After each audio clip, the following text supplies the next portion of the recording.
नमस्कार मित्रांनो, आज गौरी गणपती विसर्जन आहे आणि संध्याकाळचे 5 वाजलेले आहेत. आम्ही सगळेजण गणपती विसर्जनसाठी निघालेलो आहे.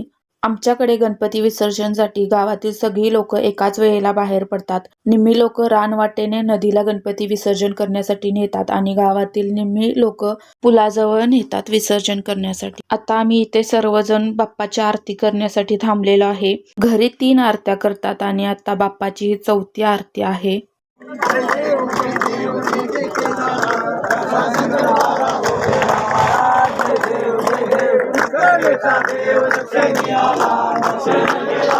बाप्पाची आरती करून झालेले आहे. आम्ही आता इथून पुढे जाणार. आमचा शिव पण आलेला आहे गणपती विसर्जनसाठी.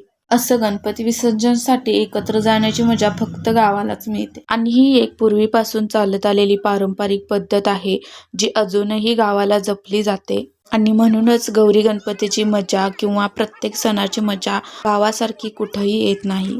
तुम्ही बघू शकता आम्ही रानातून पायवाटेने गणपती विसर्जनसाठी चाललेलो आहे आणि पाऊस पण खूप लागत आहे, त्यामुळे चिखल झालेला आहे.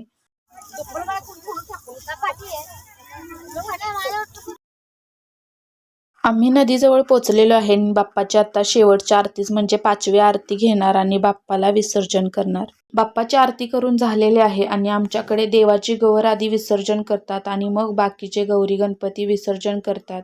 येताना सगळेजण सोबत दही भात घेऊन येतात आणि तो प्रसाद म्हणून सर्वांना वाटून खातात आणि मग घरी जातात. अशी पारंपरिक पद्धत अजून कोणाकोणाच्या गावी आहे कमेंटमध्ये नक्की सांगा.